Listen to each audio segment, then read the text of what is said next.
All right. Man, it is so weird to be, what are we now? About halfway through season 6. It's just clipping along so fast since the Netherlands retreat, that I find it funny that I rarely think about how far we are now. Like, it almost never dawns on me how many episodes we've recorded anymore because I'm really just getting more and more involved with the conversation. And I find that transition to be so very interesting because it's kind of like the podcast has been, I guess, my way of allowing myself to get further into this conversation. And I've kind of always known that because I was as deep into this conversation as I could get on my own until finally it was the recognition, right? I'm talking to myself. There's no conversation that needs to be had. And then all of a sudden, my world just exploded. And there are people having this conversation with me now that at one point I would have told you likely I would never run into them. I've run into like half a dozen people in my life up until DU that would have this conversation before getting defensive, getting uncomfortable, finding something to hold against me in order to just build some kind of a buffer. And now we have a community of 10, 15,000 strong, many of which are talking to one another, encouraging one another, coming to some of the groups.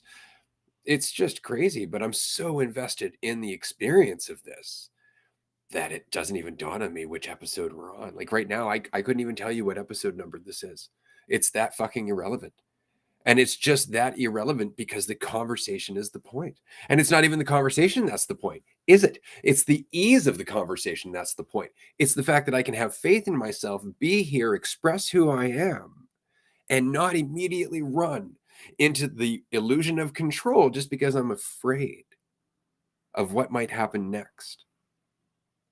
So this has been just a transformative 2 years and 20 years and month. And it's just, there's just so much change. And I'm so goddamn excited about it. Truly. Oh yeah, it's kind of insanely exciting in the sense of like how I have a lot more appreciation for why, we hold on to our sense of certainty, hold on to our feeling like, no, I can be in control. Yeah. No, I can definitely do that. Because when you're not feeling like it is, or you are so much in control or certain of anything whatsoever, like there's an intensity to the experience, sort of, but it is freedom. It's kind of like how intense would it be to learn how to fly? For example, that'd be crazy if you weren't used to it. And so, man, in a world like everyone's kind of coming from a situation or some degree of an investment in no, I can have control. No, I can get certainty. I can be sure of this despite never being able to the entire time, like never actually being able to be sure. So then we just can have this tendency to revert to being sure about ourselves, because okay, if I can't actually be sure of as much of the things that I thought I could be sure of, then at least I can think about myself in a very specific way. But that's as uncertain as how your day is going to go, as who is going to be at the grocery store when you go to the grocery store later. Like, as certain as that situation is tomorrow, is as certain as you are to yourself. But it's just gotten so familiar. It's like, no, it must be that. And so then we'll like keep doing the same things over and over almost to reinforce that narrative, to reinforce that story just for the sake of being sure of something, just for the sake of like feeling like I'm in control of something. I can control myself. I can control myself to exist in this very, narrow, specific tunnel. And I have that. I have that power despite not being able to be so, and despite it being super, super uncomfortable. Like imagine trying to confine yourself if you're I don't know, everything, reality, into a very specific point of view. Like, of course, that's going to be uncomfortable, but then the discomfort will respond to with oh, I'm going to feel better because of this assumption. So I'm going to buy this thing or do this thing or get this adoration or admiration. But of course, it's uncomfortable to try and condense yourself into a very specific narrative or perspective, even. And then if we're not willing to recognize, like, maybe that's not me, maybe I'm not sure of that, then I'm gonna respond in a bunch of different ways. It's like, no, because I can be sure of that, and it's definitely this way, and it's definitely this specific narrative that's been built based on, different experiences that I've had throughout my life and in the past and things that have happened in my life. But if you can't be quite so sure of that, then what you're left with is just the moment to moment experience of uncertainty. And then you can fluctuate a lot.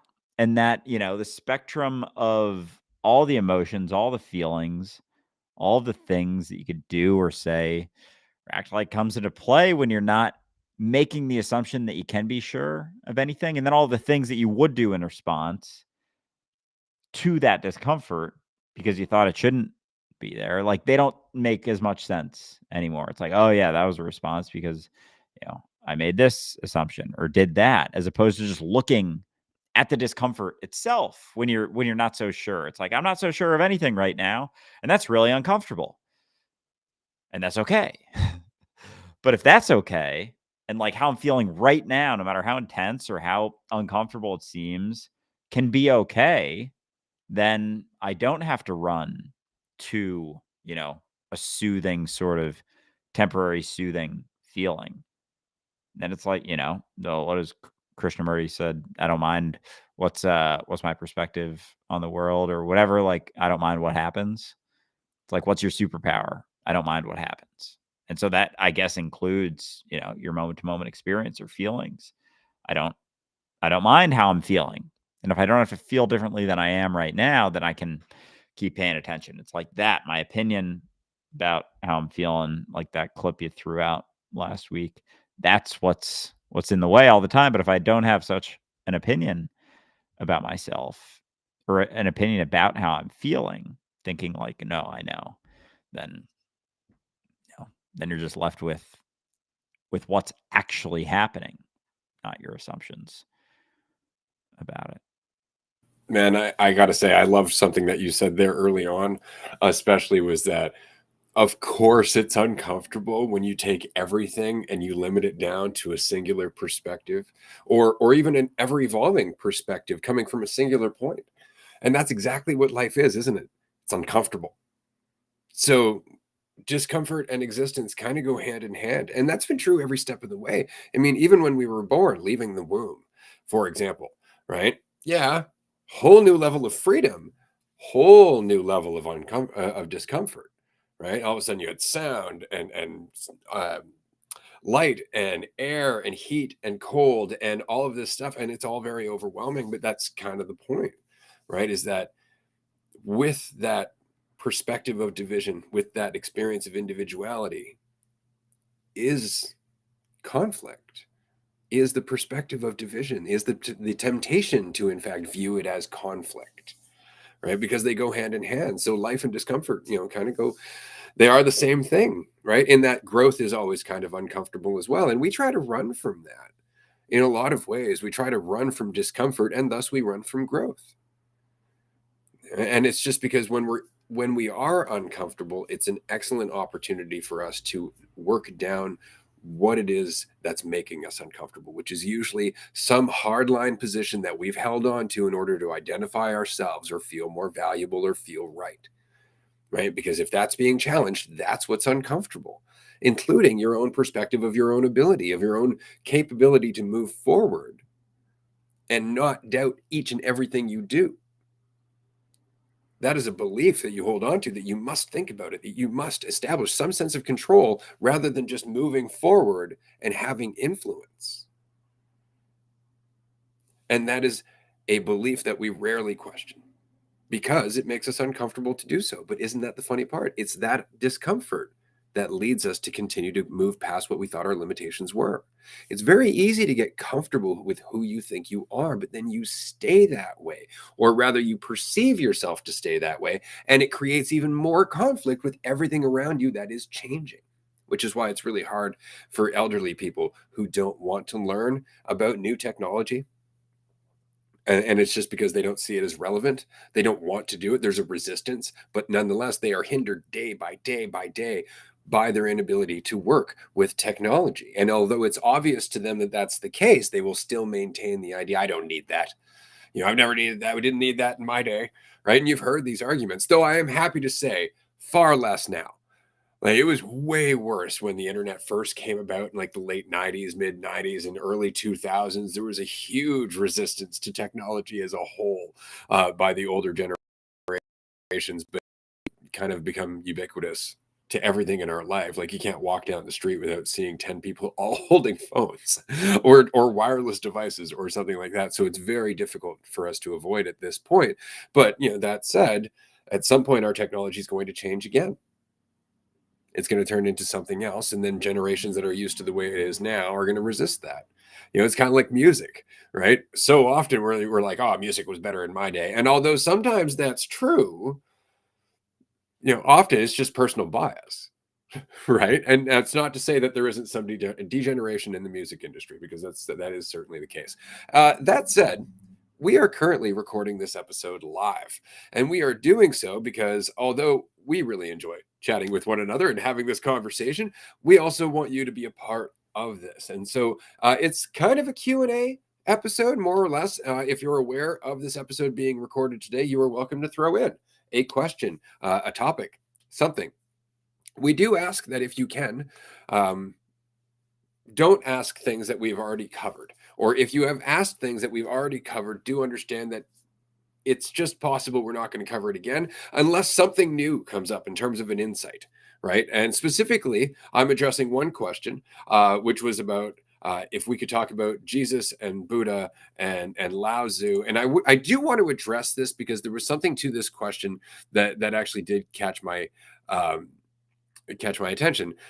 So, discussing the overall messages of Jesus with the Father, Lao Tzu, and the Tao, Buddha and Krishnamurti's style of not using specific names, but their overall teachings to freedom itself. Now, I thought that was really interesting, just because they're two different things, like in a lot of ways. Because Jesus Jesus on his own. Let's just take Jesus and put him aside. He was talking about God, like straight up talking about God, and he was doing so in a way that causes a lot of difficulty and conflict. Right? I get what he was saying, or at least I think I get what he was saying, more or less. And I always go back and forth with this because, you see, it's not that there isn't a God; it's that is not what you think it is. That is in fact you in your complete working. And you see, now what's funny there is people, oh, it's source consciousness. That's not what I said. That isn't what I said at all. Right? It is you in your whole capacity as everything, which is to remove all division. Okay, because all perceived division isn't there. Okay, so even the idea of you as an individual within something, right there, you've lost the entire notion of God. Which is why it goes back to what Lao Tzu was saying, the Tao that can't be told, right? It's not a concept. That's why the Tao Te Ching, or the Book of the Way, right? It's just the way. It's like, well, what way? They don't even get into that. It's not the right way by any means, which is kind of cool, right? But that's why, in my opinion, Jesus was kind of barking up the wrong tree. While I think he was doing a good thing in terms of faith and recognizing unity, I think that the reference to the Father was as confusing as a reference to source or a reference to God. And I think that the concept of God is unfortunately probably one of the worst ones that we've ever held on to, instead of being the most skeptical of, because it's such a big concept. Isn't that funny? The bigger the concept, the more skeptical we should be. Yeah, it's like it's a direct reflection, and it's interesting how with God, it's basically just the ability to worship the ego, like, ability to worship my idea of my highest self, and because as soon as there's some idea of God created me as something separate, it's like, me, created me, but, like, what do you mean by me? Is it your thoughts about yourself? Is it where you think your skin ends? So, like, what exactly do you mean by that? And there's gotta be a lot of certainty that's reinforcing that idea. And so with, you know, any talks of God, then brings you into needing to use your mind for it too and to think about it too. And so if you couldn't, and it's interesting that there's such a strong hesitation to not being able to use your mind or not thinking so much, because that's where, all my false certainty comes from. But if I didn't use my mind, if I couldn't use my mind, then I couldn't be sure of anything at all. And then, like, you can glaze over it almost really quickly and just, like, not want to dig into that. And it's like, no, if you couldn't think, if you couldn't use, those thoughts, then you couldn't be sure. Then you couldn't know for sure any of it. And then it's like, okay, well, then immediately it's like, well, you can't prove that he's not. You can't prove that. And it's the same mechanism, just flipped on its head, instead of recognizing that in and of itself. And so, anyway, I know that question was brought up in reference to something we've discussed many, many, many a time, but it's fun to, revisit. Well, this is why, but again, as soon as it becomes an ism, right, or an itty, right, as soon as it's Christianity or Taoism or Buddhism, it immediately loses the point, And this is why, like, you go a little bit further, and then you look at Buddhism. Buddha was just saying it's just you. That's the funniest part, is that to Buddha there was no God to talk about. There was just the experience of you. And so Buddha was really, getting to a point that was important as well. And then it became Buddhism, which means now you're a collective.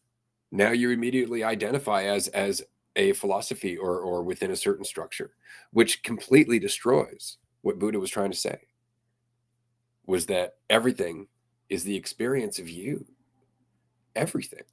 Which is why at one point he closed his eyes and said, I just experienced 10,000 lives. Because they all exist now. Right? And like, he was making a point about subjective reality, which I always find really fascinating. And then, of course, there's Krishnamurti, who, in my opinion, was taken too seriously. And that made it very difficult for him to act less seriously, because there are periods in his talks where he actually kind of lets his hair down, as it were. And he becomes quite frank with you. It's kind of like what Andrew was saying earlier when he leaned forward and he's like, do you want to know what my secret is? And everybody's like, yeah. And he's like, I'm okay with everything. And everybody just kind of, they were puzzled by that. And some people were totally aghast by that. I've heard people get upset by even me just bringing up this point. Say, well, what does that mean? Because immediately you get, the atrocities. Immediately you get, like, so you're okay with war, and you're okay with genocide, and you're okay with, human trafficking and all that. And what he was trying to say was, I'm not in conflict with it. Right? I'm not in conflict with it, because it really does nothing to be against war. War is a reality. You being against it doesn't stop it from being a reality. But you not being a violent person works at it not being a reality. But you being against war itself, it's kind of like being against God. It doesn't matter. It doesn't do a thing, in fact, except change your life and your experience. And that's the point, is I'm against this. Well, I'm sure that's very self-validating. But what are you doing with your life right now? But if you're self-validating, that means you're judging. Right? And that's where empathy becomes very difficult. So if you are against war, for example, and you run into somebody who is quote unquote for war, you are less likely to empathize with why and actually have a conversation with them about that underlying bedrock because you are against them, because you have taken a side that validates you, that you will not question because it would tear you down. And so all of a sudden communication becomes impossible. And so being against anything, being in conflict with reality, does nothing except keep us in conflict with ourselves. Ooh, well said, because then it's like you're existing in a vacuum.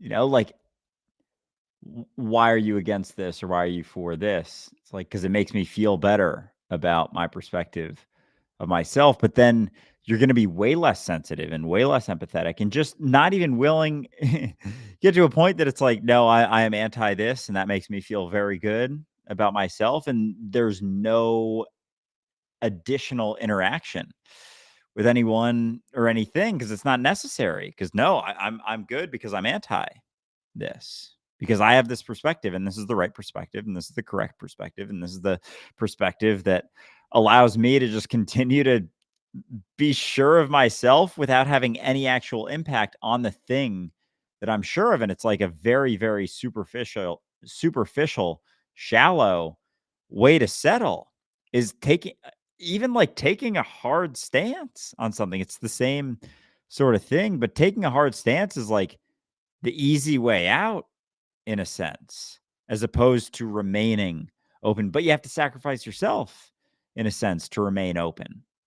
Because so much of me, so much of you is my hard and fast opinion, perspective on this thing. And so you have to be willing to not be sure of that thing that you're holding on to very tightly that makes you feel like you're a good person. I'm anti this, I'm anti, killing babies. It's like fucking congratulations. Does that really make you feel good? And then someone who does something like that, there's not even and this is an extreme hypothetical that I didn't mean to necessarily run with, but when someone is doing that, like you're going to be way less willing to even look at them, like even see them. Oh fuck yeah, Marie.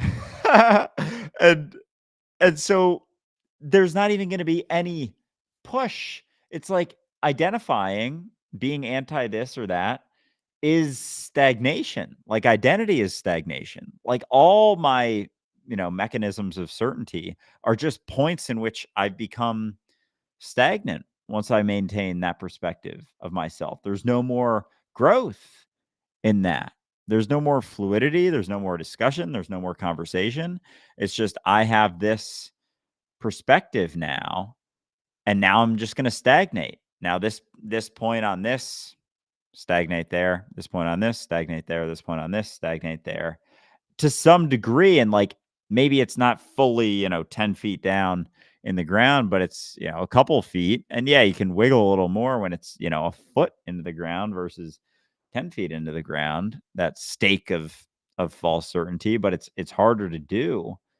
And so it's like those are the points that we stop growing or wanting to grow or even have impact. Like I'll take this perspective, like someone was just responding. I think you responded while I was responding to them, which is funny, but about, how can you relax is the video I just posted. I'm wearing the same thing if you're looking for it. How can you relax when there's, awful things going on in the Middle East? And, my response was that those are all a product of, and who's to say those aren't just a product of a world that is tense and certain and sure? Because you think about war, it's like it's two groups that are absolutely fucking sure about themselves.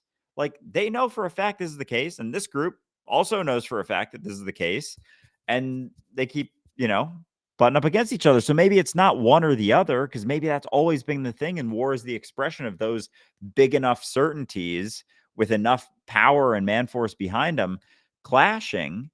So like, is being sure on one side gonna perpetuate that mentality that's informing that? But I don't want to look at the mentality because that means there's something I can do about it in my life the way I'm living it right now, and I don't want that sort of responsibility. It's them; they got to change. I know the right thing to do, but they have to do it. I can't do that in my own life.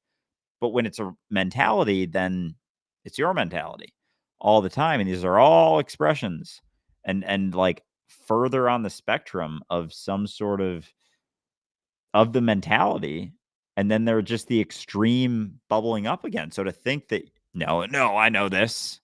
I'm on the right side. No, I'm on the right side. It's like, fuck, take a step back. You're both you're thinking the same thing, that you're sure of yourself. So maybe it's not one or the other. Maybe it's that, being so goddamn sure of yourself. I really like something that you said there, in terms of just the size of our conflicts are often directly correlated to the size of our assumptions. And it's so very interesting, which is why, religious war, right? Or even nationalism. Because what is the assumption behind nationalism? That I am Canadian and that you're American.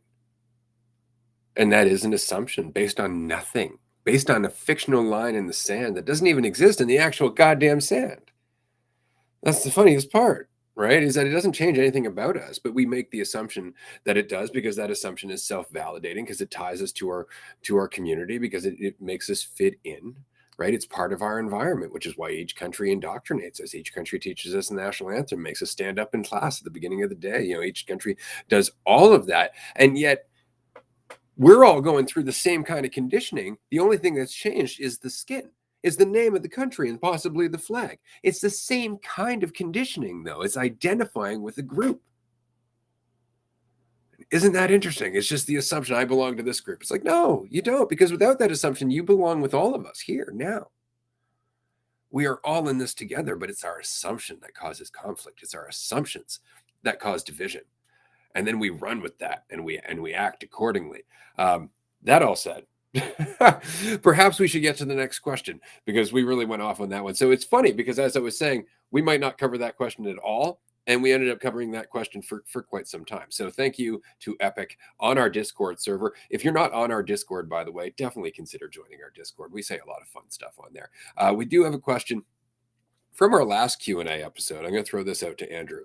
I just received a past life reading, and it was very interesting. What do you think about these readings? Andrew. All right.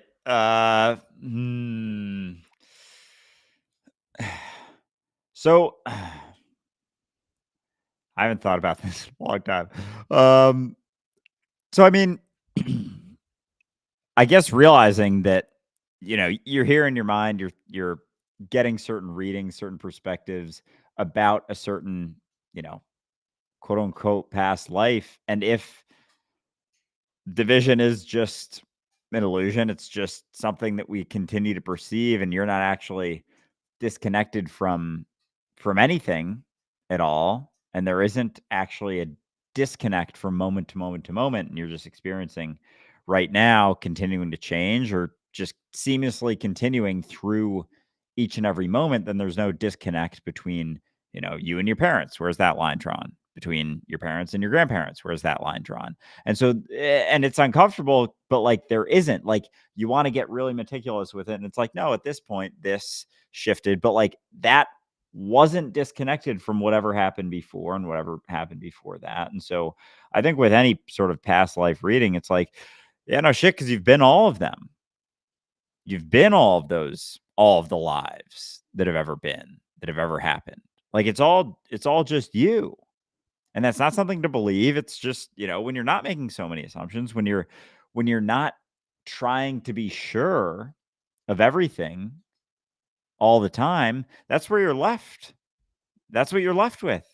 It's like, oh, if there isn't anything that I can be sure of, if there is no disconnect from moment to moment to moment, then there's nothing that's ever been separate from me. There's no experience that's ever been separate from me. And so all of this isn't just a reflection of me, because that implies that like there's a me that's like reflecting something, but it's all just me, and that's not what that's never going to be what you think, because immediately, oh, it's all you. It's like, oh, it's this, what I think I am, kind of expanded through everything.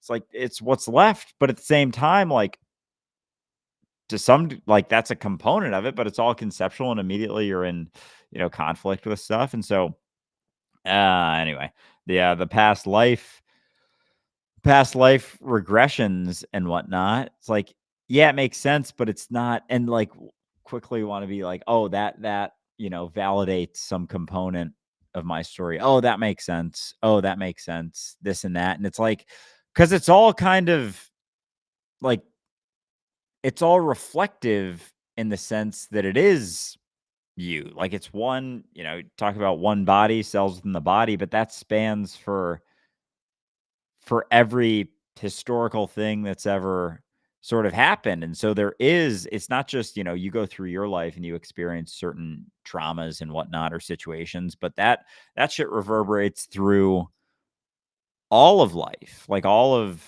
eternity, like and it's like we see certain conflict in our own life as, individual humans, but then as a society, there's like collective trauma and shifts. And we see that go back and forth between, going through world wars to depressions to more wars and this back and forth. It's like generational trauma. And like everyone's kind of stemming from that because we're not disconnecting our experience. And so, society and culture and stuff, it makes sense why there's, waves and swells of certain things. We're seeing a resurgence in certain, psychedelic substances and cannabis a little bit more. And that's, from a component of this mentality that's kind of in conflict with this mentality. So anyway, I know it was starting with the the past life stuff, but just kept running with that. So those Hey, are some words.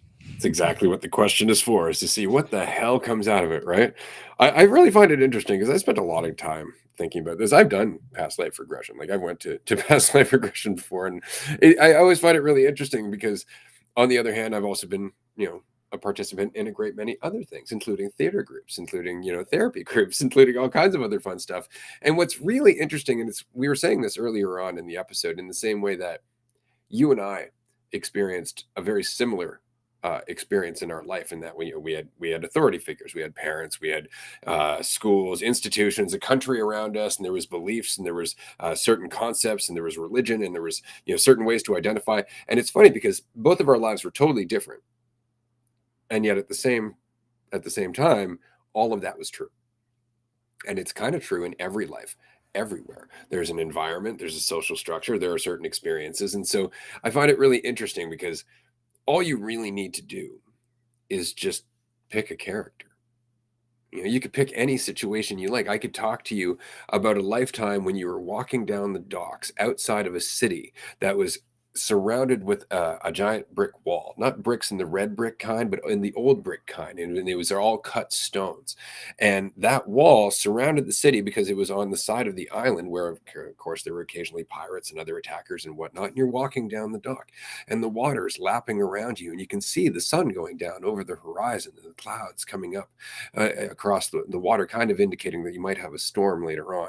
So you can see all of that in your head. Now, what's interesting is that I'm just talking to you about it, and you've already filled in what you're feeling. You've already filled in what you're thinking. You're already filling in everything about the character who's walking down the fucking dock. Now, was that a past life or a potential life? And the answer is yes. And so, why are these experiences why do they resonate so much when they do? Because you're putting yourself in the position of that person, and you're filling in the blanks yourself. Because the blanks are always going to be there in every life. Every story has the potential for how you look at yourself, has the same potential for how you feel about yourself, how you perceive the world, all that stuff. And so any story that you can put yourself into, you're going to put yourself currently into, which means you're going to resonate with a past life story that possibly was totally fucking different, but you filled in the details. Right. And that's kind of the point with psychics as a whole as well. They will often tell you something that's very general, and then just allow you to fill in the details. And we do because we want to believe. We do because we want an answer. We do because we actually want to limit ourselves down to, that's the lesson. That's it right there. That's why I'm here. And all of that. Right. And once you let all of that go, then you can learn from every life that you could ever possibly imagine, and every life that you could ever possibly interact with, and every life accordingly, because it's all you, it's all life. Right? It's just this idea of the past that throws us off. And it's so very interesting because I find it funny. The idea of the past stops with death. The idea of the future stops with death. The experience of time stops with death. And it's not that time stops, is that time never existed, just the experience of it. Right? So all of this is happening in potential, but it's all happening in potential within reality, and that's you. Which is why you can imagine so many past lives and future lives if you really want to. The thing is, you're less likely to want to do that because you can't bullseye a certain scenario. You can't bullseye. It's like I remember in the future when the skyscrapers reach the clouds, and you're like you can't necessarily guarantee that's going to happen. So you're less likely to try and imagine the future because you can't.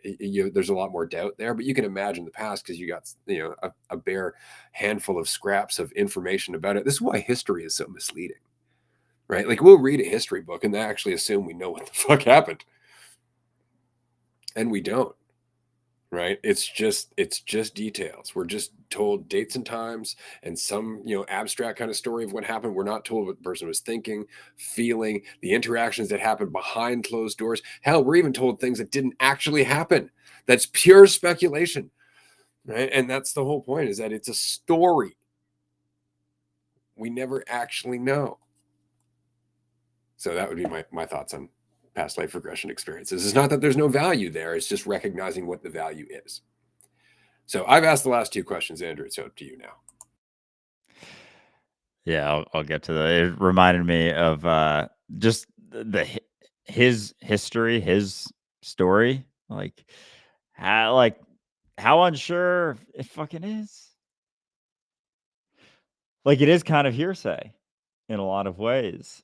And it's just like, no, that's really uncomfortable to realize that maybe, the whole story of history and like what I think I remember is entirely entirely not what actually happened, because it's not what actually happened ever. And like different countries will tell different histories.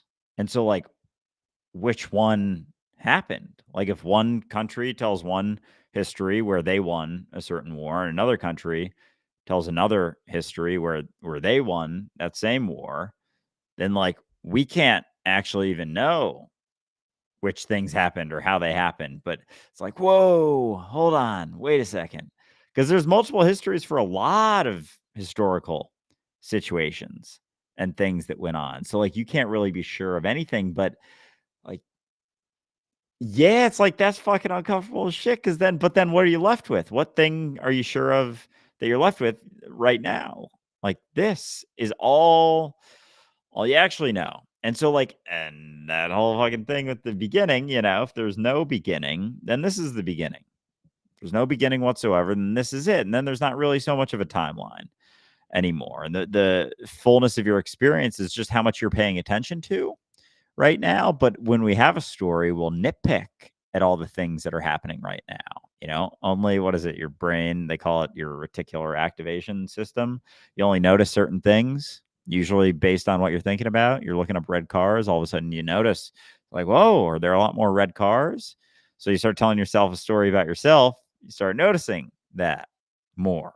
And it becomes a sort of self fulfilling prophecy, unless you recognize that that's not all the information. That's not certain. You're not in control. You can't do things to know that for sure. You're just noticing specific things that are validating this story and narrative you have about yourself. So anyway. um all right. We'll get this one out of the way. Do you play hide the sausage on retreats? We do not. We do not play that game. No, not really sure exactly what that is, and I'm not going to ask either. So, um, well, here's another one. I can take this first quick. Tired of my 9 to 5. Any suggestions of how to get out? Um, so I think there's a lot of ways you can think about this or wonder about this. I do think that Dualistic Unity Life Troubleshooter be a great place to start with a question like that, because there is so much both nuance and detail and things that ways of looking at it that you could do that it's going to factor in a lot of those. But real quick, I think taking that time, if it is a 9 to 5, like, you do have more time throughout the day. You know, you sleep a certain amount of time, you eat a certain amount of time, but there is some free time in there. And so it really comes down to you, like, how badly do you want to not be working this 9 to 5? Then maybe some of that free time goes towards working on something else that you may want to do, or trying your hand at a certain thing. But until that point, you know, also being willing to factor in all of the other considerations about, you know, what is it you're really not liking about 9 to 5, because there's a lot of things that factor into that situation. And so, like, being more honest about that, instead of just assuming, like, if I do something else, it's going to be better.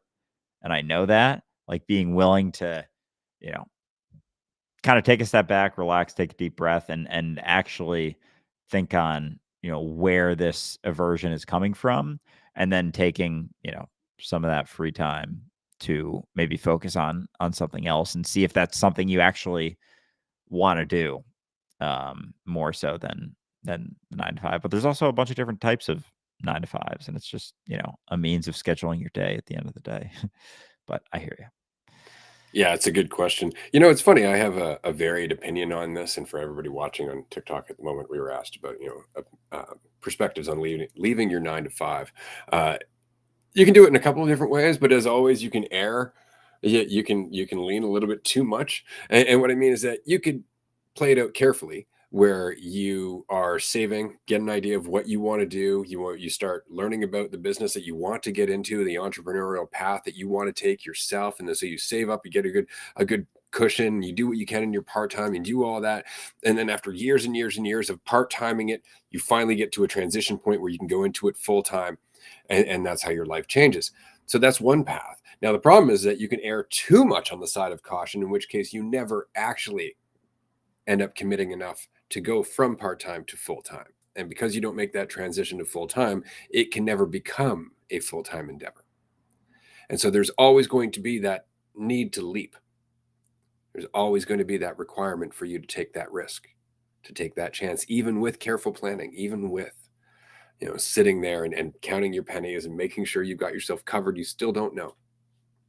So you're never going to feel totally comfortable leaving that secure job for a path that's not the 9 to 5. And so just keep that in mind. The alternative to that is throwing caution to the wind, quitting your job, doing it the hard way, slugging it out, doing whatever the fuck you need to do. And sometimes that means like working, you know, a couple of odd jobs to pay your bills while you put all of your extra time and attention and sleepless nights into your passion, into your business, into what you want to make. You know, and you can do that. You know, it's just a lot harder. You may have to have a lot, you may have to give up some things, is what I'm saying. You may have to scale down how you live. You may have to sell a few things. You may have to go through it the hard way. And then, you know, the thing about that path is it's going to teach you humility. It's going to teach you didn't need any of those things to be who you are. It's going to teach you how strong you are. It's also going to teach you what your priorities are. Because when you go through that much fucking hardship, you don't give up.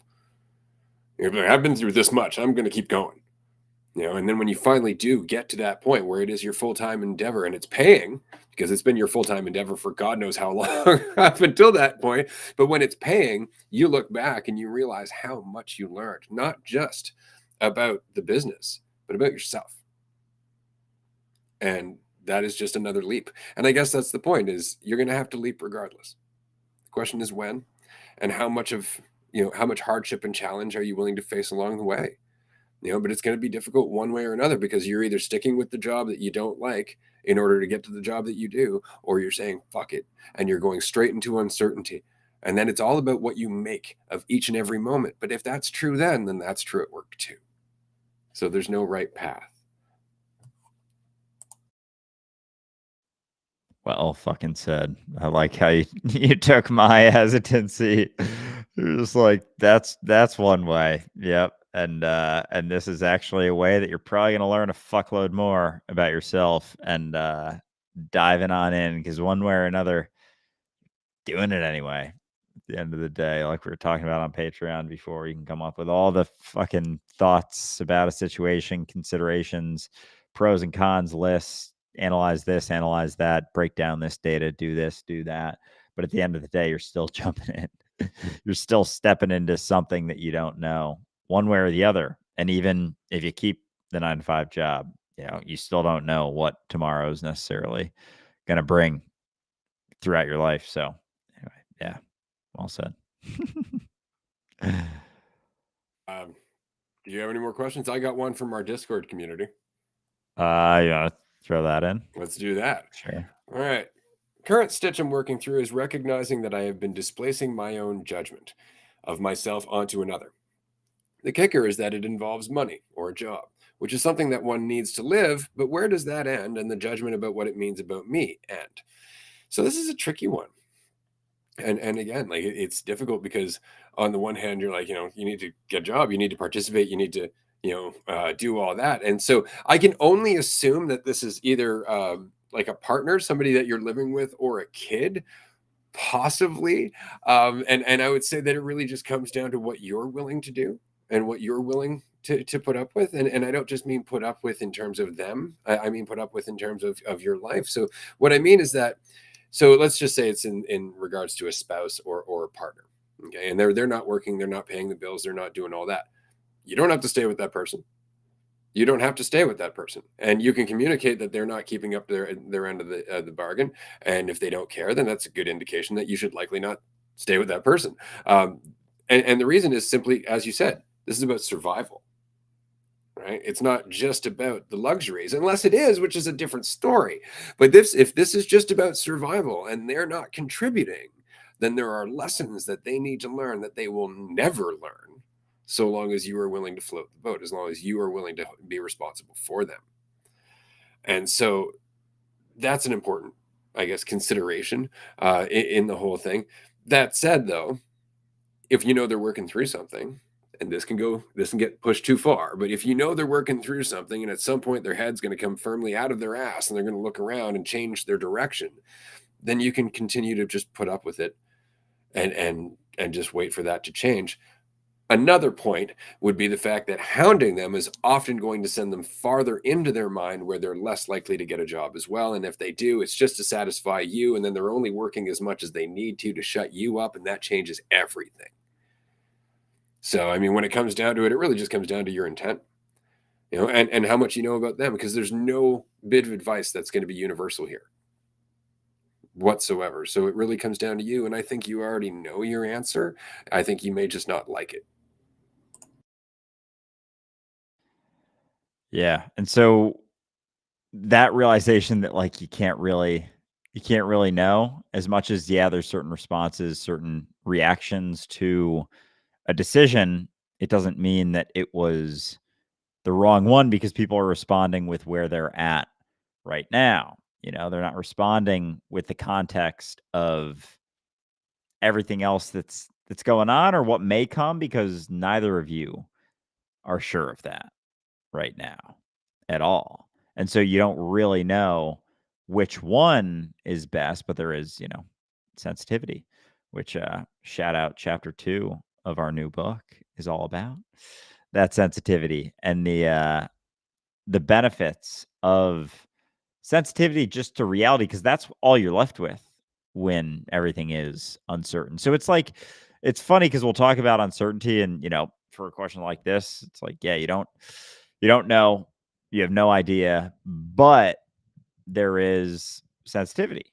And like we do have that. We don't have control, but we have influence. And so it's not like you're left with nothing. You're left with yourself right now, an ability to do things. But I think sometimes feeling like, oh, you can't be sure of anything kind of misconstrues it into thinking that you're not left with anything. It's like, oh, well, then whatever happen. And it's like, no, but there's things happening.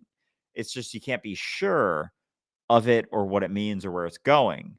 You can just know that no, there is something happening, and you can have a sensitivity to it, but that's decreased a lot when you make assumptions about which thing about it is even best. Like what I think is best is like cutting down on that sensitivity. And so it's always on a spectrum, but they go kind of hand in hand. The more you believe that you can have control, the less influence you're going to have right now.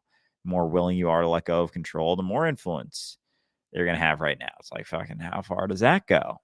Because has control been something that does anything besides just allow you to feel a little bit more comfortable? But if, as we were saying before, it's not so much about how you feel right now, and you don't worry so much, if that's not your first measurement, you wake up in the morning, how do I feel right now?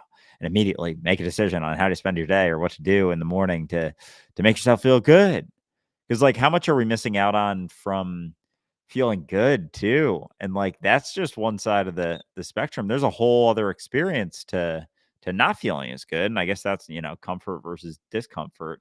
And there's sort of like, oh yeah, positive, negative connotation there, but that's not the case. They're just indicative. Comfort's indicative of stagnation as much as it's indicative of feeling good. Discomfort's indicative of, you know, non-stagnation. What was it? Growth. Discomfort's indicative of growth and the ability to have faith in yourself and grow, and continue to shift and change. And so it's like there's certain things we'll prioritize in the world, but then discount, the other end of that immediate spectrum and the entire experience there, and the spectrum of experience that comes from not being so fucking overly concerned with how I feel right now. Because when that's not in the on the table anymore, then there isn't so much concern about whatever's going on.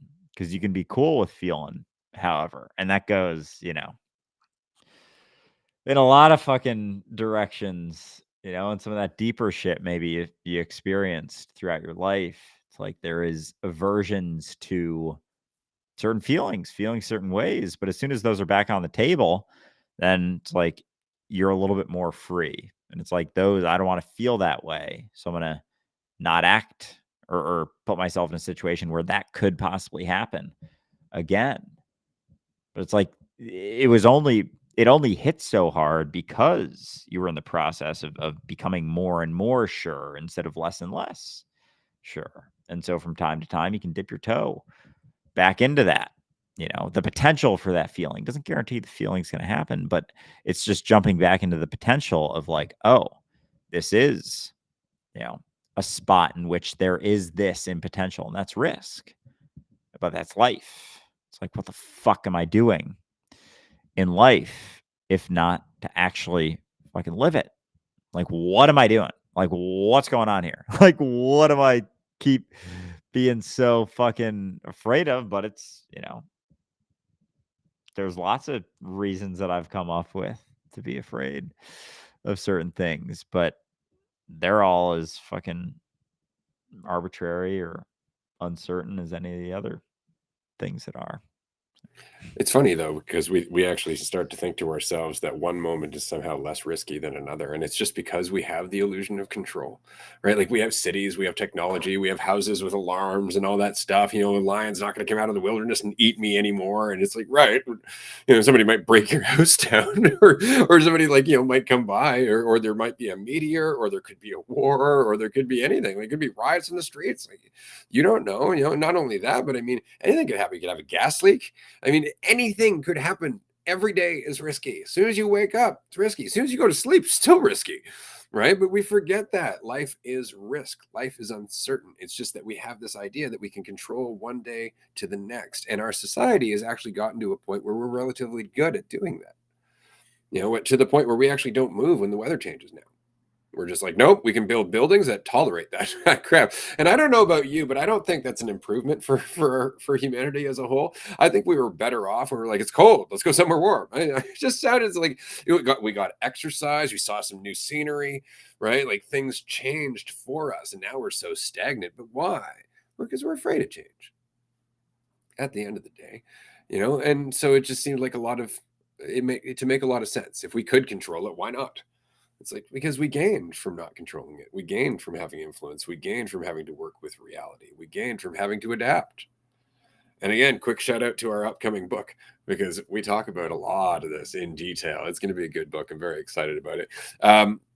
There are people in the audience. I just want to say thank you for joining us on Instagram, Facebook, LinkedIn, Twitch, YouTube Live, and TikTok. Thank you all for being here. We appreciate it. We are going to be recording for a little bit longer. So if you have any questions and you want to throw them in, this is the last call.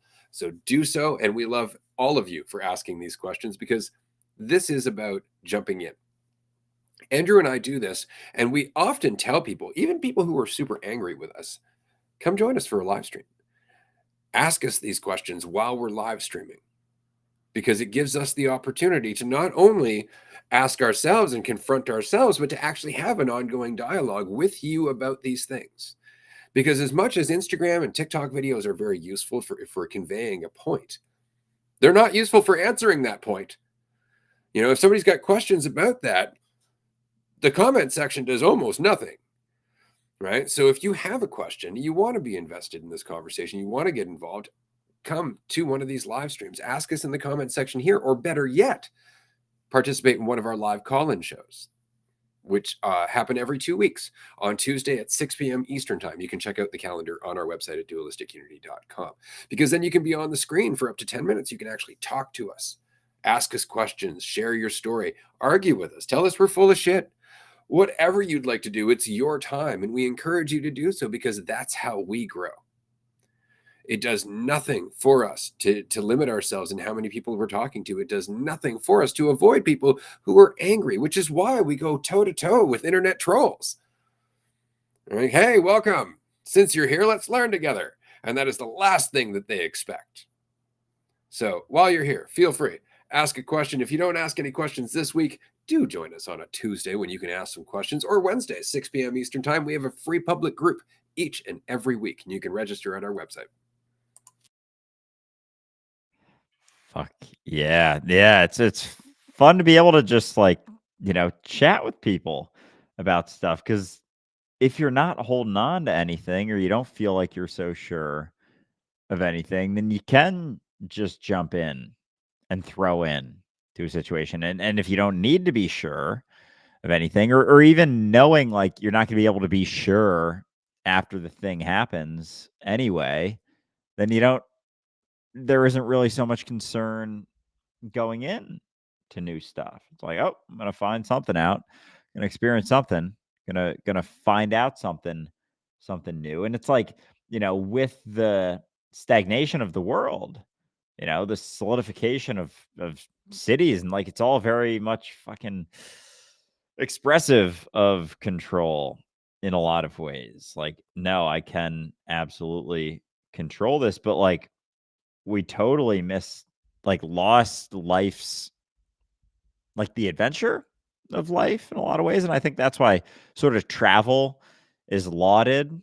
It's like a forgotten sort of exploration of things, but it's like I don't know. It's exciting, obviously. Like travel is a lot of fun. I enjoy traveling and seeing new places, but it's kind of like a shell of the reality of like that adventurous exploration of like stepping into uncertainty. I don't mean it like that. I don't mean that it's like some hollow shell. It's just like a variation of that. That's a little more controlled. That's all that it is. It's not, it's just there's not quite, yeah, there's dashes of uncertainty. And you can make it less certain by, showing up without a plan to a situation, to a new city. That was something we talked with Lisa Ann on and during that episode, whatever fucking season that was, maybe season 3, was just going to a city and showing up and not having a plan. She said she loves doing that when she's going to a new place. And it's so funny because like I can hear myself responding to that. Someone else that I know responding to that, being like, well, no, like, because then you might waste the day. You might find yourself doing something that wasn't the best thing to do. It's like, yeah, but you don't have control over what the best thing to do is. So you doing that thing, spending that time doing that, actually being fully involved in the situation as you're traveling could be the best thing to do. Like you showing up to a situation completely unplanned could be the best. It's just as much in potential as spending, 75 hours planning it. It's just as much in potential as zero plan whatsoever. Just showing up raw, uncut, authentic, yourself actually paying attention to the situation, involved in the situation, sensitive to the situation, not feeling like you're so sure about what's going on, because as soon as you're sure about what's going on, it's a lot fucking harder to be sensitive to the situation. It's a lot harder to actually be paying attention. So, sometimes you can get caught trying to have your foot in both worlds, like trying to be sure of something, but then knowing that you can't be. So then it's like you're getting all this fucking conflict in your head, but then there's the certainty that this, whatever conflict in your head shouldn't be happening. And you're just doubling down on the certainty. And then if you're like, well, maybe I don't know if this shouldn't be happening right now. Maybe I'm not so sure that I shouldn't be in the shit right now. At least there's not that conflict. And then that, allows it to maybe unravel a little bit, because it's like a point of resistance wherever I'm at, like whatever I'm going through, whatever I'm doing, even if it's a habitual sort of familiar thing that I do, I can maintain the assumption that like I shouldn't be doing it. But like, who's to say that? You don't know that either. And like, I'll grab for that. I'll be sure of that. It's like, no, this feeling definitely shouldn't be happening. These thoughts, this situation that I'm in right now, definitely shouldn't be happening. Like, I don't know. I feel all sorts of stuff throughout the day. That ties in really well to the next question that we have in our comment section. What should we seek if it's not control? So I think it's not like, oh man, because seeking for control is just continuing to grasp for something you're never going to grasp. So like, I can't necessarily say that that's something you shouldn't do. Like, you can if you want, but there's going to be a trade-off because it's never actually going to happen. So what's the alternative? Relaxing. Like, seeking and relaxing can't really go hand in hand, because when you relax, like even the thought of relaxing is like, I imagine myself, drop my shoulders a little bit, taking a breath, and I'm sitting here. I'm just here being myself, whatever that is. And it doesn't mean that I'm not going to continue to do stuff, but it's like seeking and doing things right now, I kind of don't go hand in hand either. Like, as long as I'm seeking, like, that's the thing I'm doing right now. It's like, oh, I'm reading this new book. Why are you reading the book? Well, I'm seeking more intelligence from the book. And it's like, all right, so are you reading the book or are you seeking? Well, I'm reading the book with the intention of seeking this thing. It's like, so you're not actually just reading the book for the sake of doing it. So everything has this like additional layer to it, a reason. Oh, what's the point? What's even the point of this? What's the point of this conversation? What's the point of reading this book? What's the point of doing fucking anything? Because there isn't. There isn't a point. But as long as I need a point, I'm going to continue to need to do things that only reinforce this very assumptive point. Like, oh, the point is for me to get better, for me to improve, for me to become more, for me to become more than I am right now. So everything you do is going to try and reinforce that. And as you feel experiences where it's like discomforts in response to that, you then do things that make those discomforts feel better, so you can get back on track to, seeking to become something other than what you are, which is fucking impossible. Like, but you can continue to seek for something else, for something different, to lunge for more. No, but and it's just your assumptions about yourself keep changing. But, so what to do outside of seek? Relax, because then that's actually prioritizing your experience right now. Because like, as you're seeking, you're discounting life. You're discounting your experience right now. And that's all you got. That's all you ever have. It's the only thing you ever have to pay attention to or relax in response to, is whatever is happening right now. But a common way of avoiding what's happening right now is seeking. And then it's like you never actually live your life. You're always doing it you're taking this step for the second step. So you're living a second stepped life. Exactly. Well said. It's so funny because that's the alternative, right? You stop seeking, and what you end up with is expanded awareness. So it's like, what should we seek instead of control? It's like, well, don't. And what you end up with is awareness. And that's the alternative to control, influence, right? Actually taking your moment to moment existing and just bending all of your attention to it. Just paying attention to it, not getting in your own way. And that's the problem with control, is it gets in the way. Instead of just organically working with each and every moment, you have a set path that you want those moments to go in, and you do everything you can to try and corral them into that path. And it changes what you get out of everything, because now you're cherry picking. Now you think you know what's best. Now you actually have an idea of where you should be going, instead of growing from each and every moment in a way that is more organic and suited to your environment, to your life as a whole.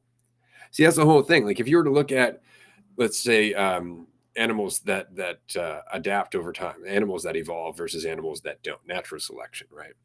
The animals that evolve are the ones that are paying attention, and the ones that don't are the ones that are in their heads, not paying attention, not changing, not adapting, holding on to what they used to know, holding on to how they used to do things, holding on to what's familiar, right? So it's in letting go of that you allow yourself to adapt, not in a way that you think you should, because that's all based on the past, but in a way that you actually should, that you actually are, based on what's happening in the present.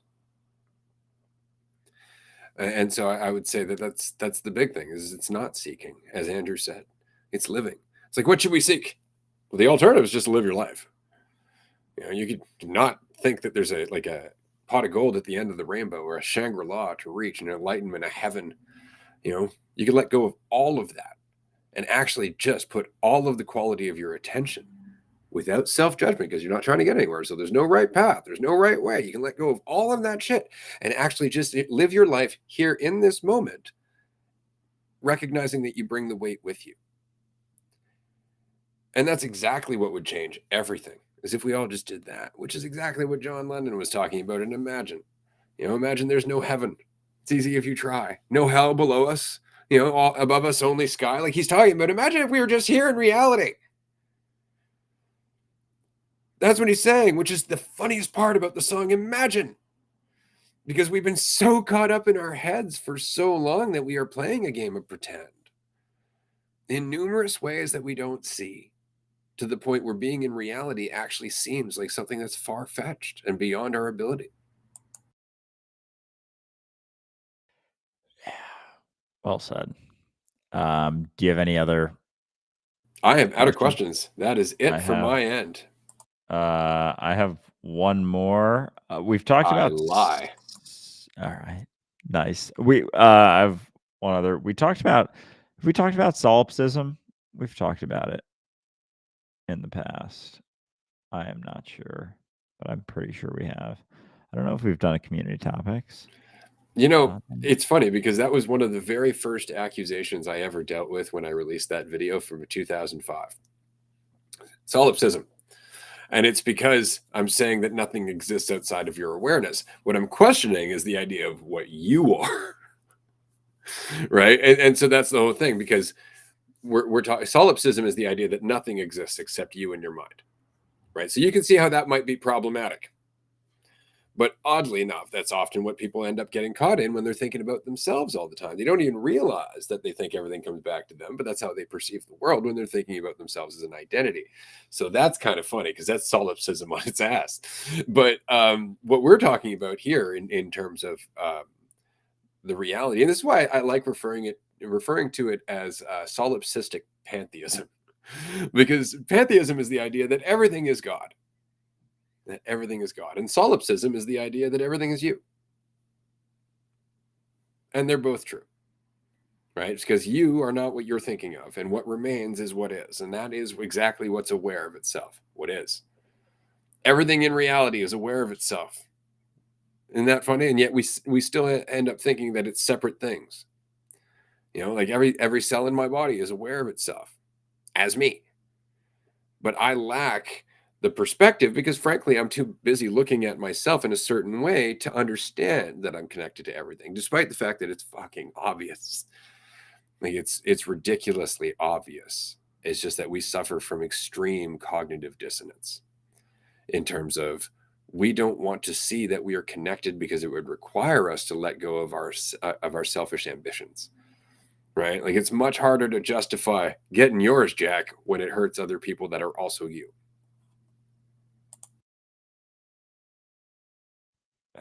Well said. Yeah. And so the question was, is solipsism paradoxical? And so I guess, I mean, everything you just said is kind of can be a response to that, basically, that it, there is the perspective of you and everything being your mind, but that's not what you think. Like, because anytime you say me or you, it can be immediately filtered through an image, through perception, right? And that's kind of a lot of what Jesus was talking about with, I mean, where I think, as you said before, he got kind of caught up or tied up was in, using a lot of those words. So anyway, um, with solipsism, it's fascinating because it is right in front of us all the time, and it's just like layers upon layers of cognitive dissonance, but it's also just one mechanism of all of that cognitive dissonance, believing that I can be sure of something, of anything ever. So it's yeah, it's a fun one for sure. It is a fun one. We do have a few more questions that have emerged in the last few moments since you were talking. There was two that came first, but there's one that I want to ask first because honestly, I've wondered the same thing. Andrew, how come so many people ask you what your freaking skincare routine is in your comment sections? Like, what's up with that for real?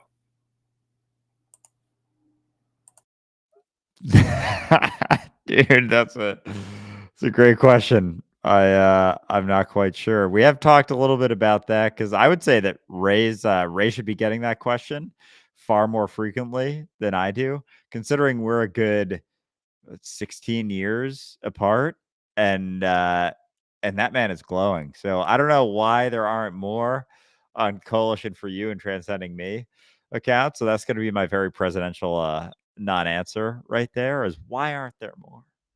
Right. But I do think there is a stress component that comes with a lot of the shit that we do to ourselves, and it's interesting when you become maybe more aware of your own habits, behaviors, and you can let them go a little bit more.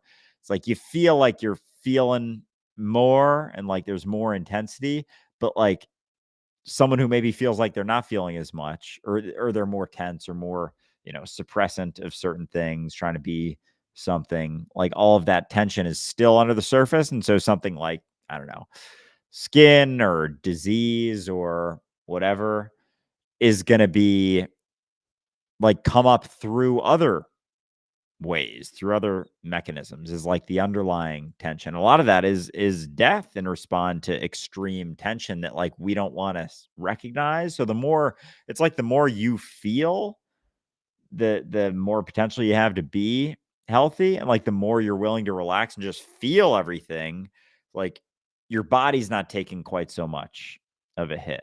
And so yeah, I don't, anyway, those, That's a good I know answer. that wasn't really a response to that specific question, but it's what I got. I thought it was a good answer. Certainly better than my answer. It's because they're fucking superficial.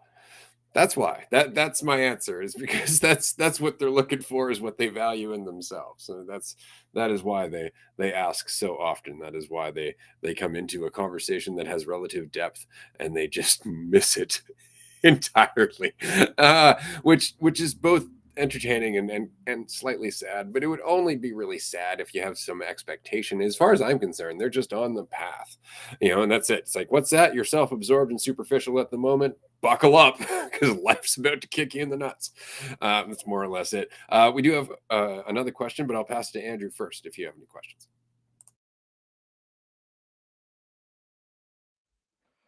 Uh, is there? This is kind of funny. I'm sure you got something in there. Is there anything you need to talk about but can't or won't?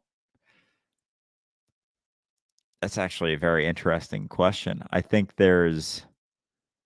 I'm kind of curious. I kind of want to throw this to Ray if there's anything that's I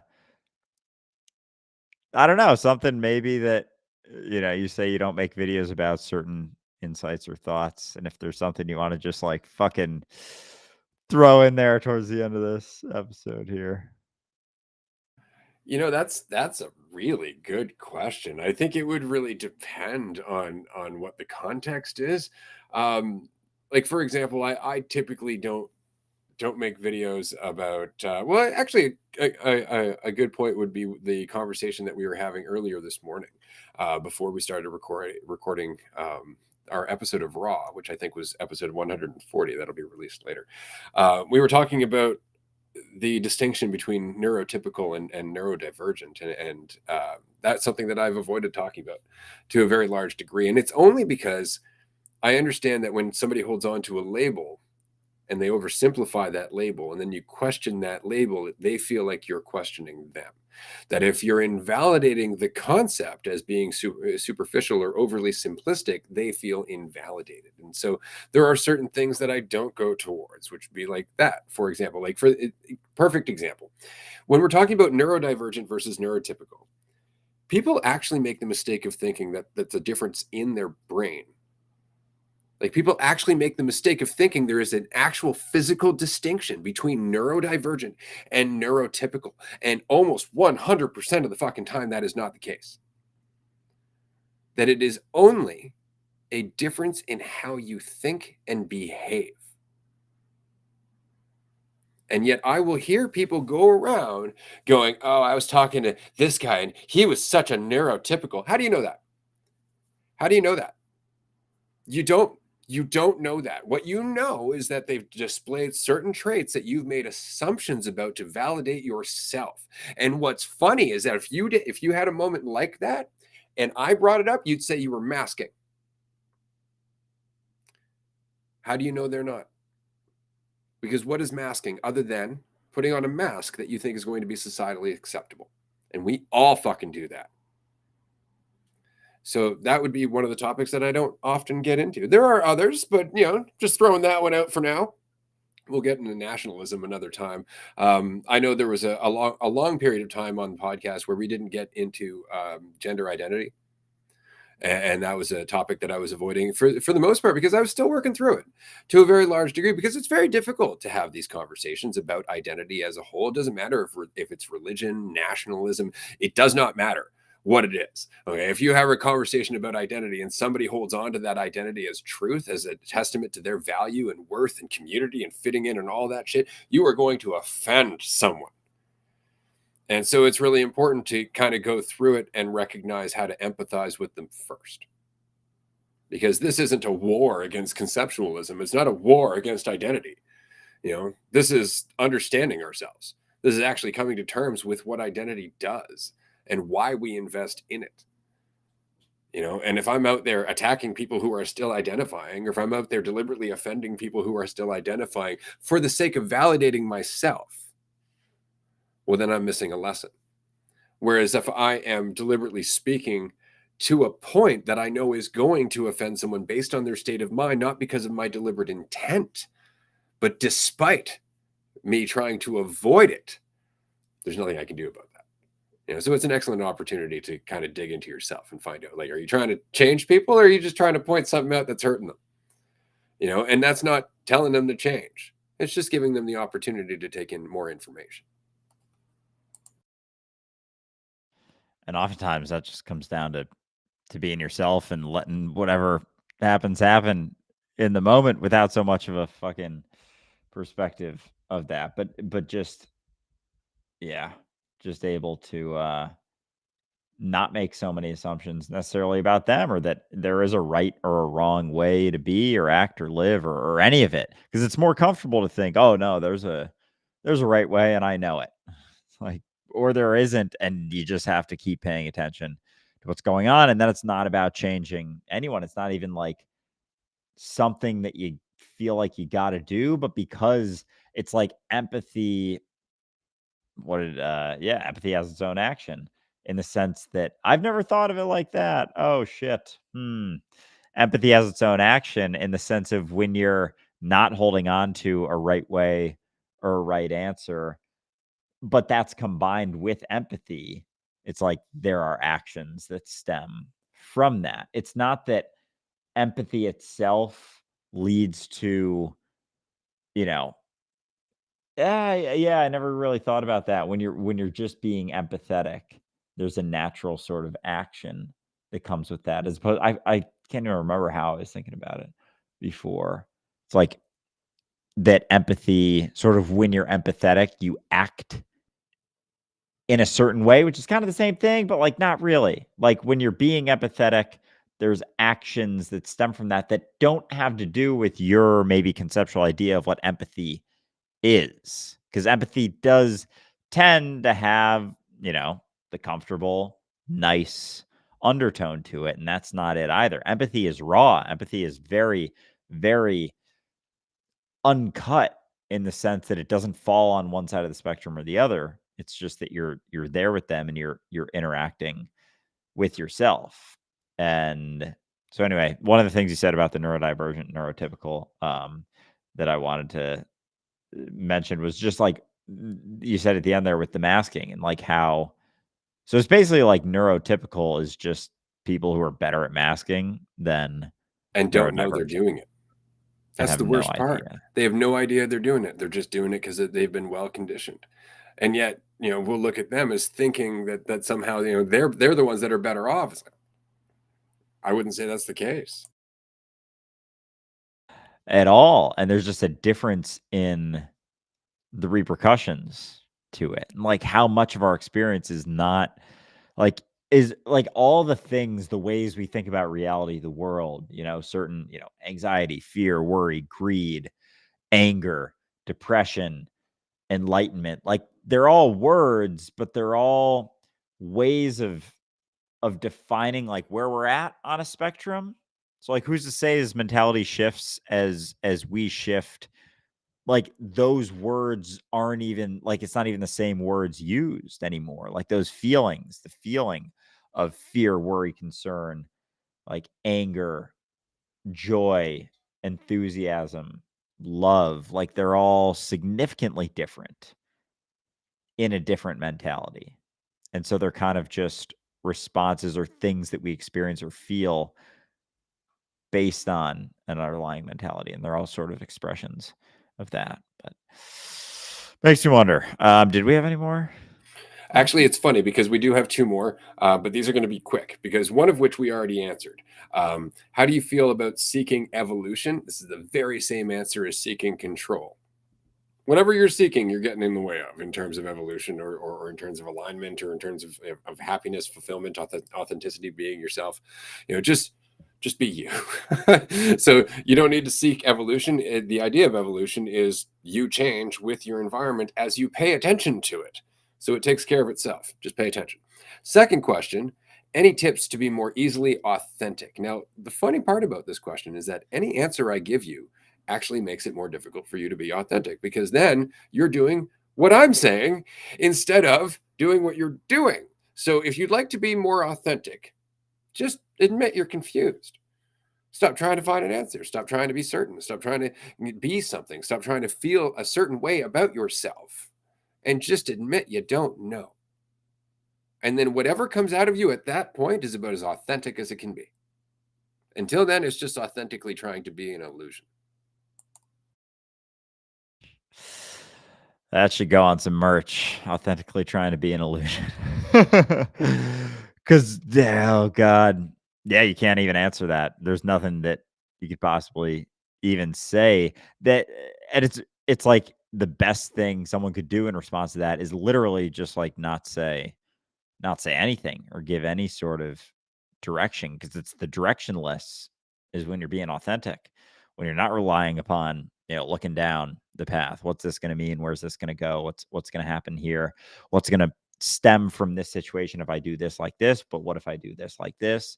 And it's all just trying to calculate your life. It's trying to calculate life. It's trying to come up with how life should be. It's trying to live your life before you live it. It's trying to live your life without even living it. And what's the trade-off?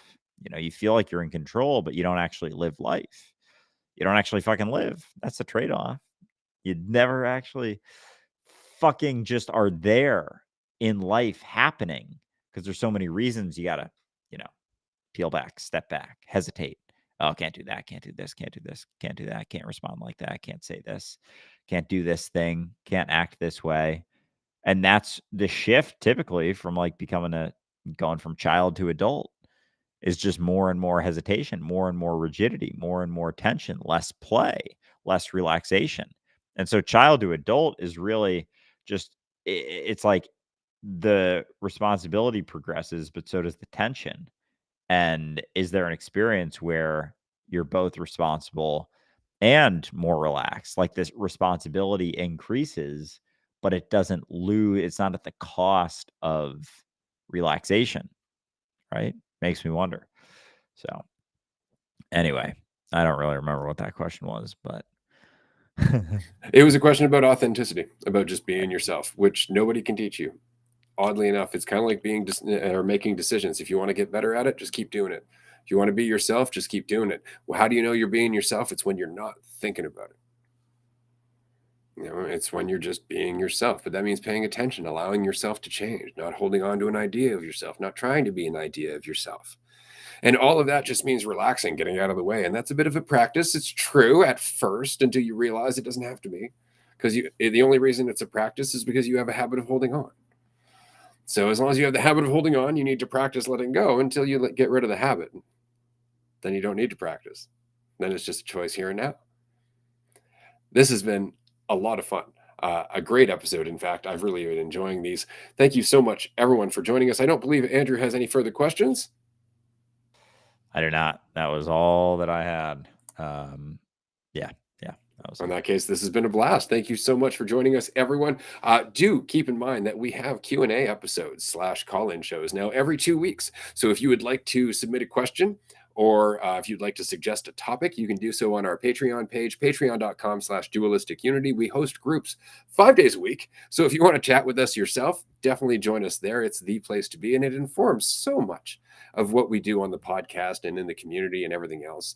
But that's about it. So definitely suggest some topics, ask some questions. We have a community topic episode coming up in the near future. And thanks for joining us. We'll see you next time. Bye, everyone.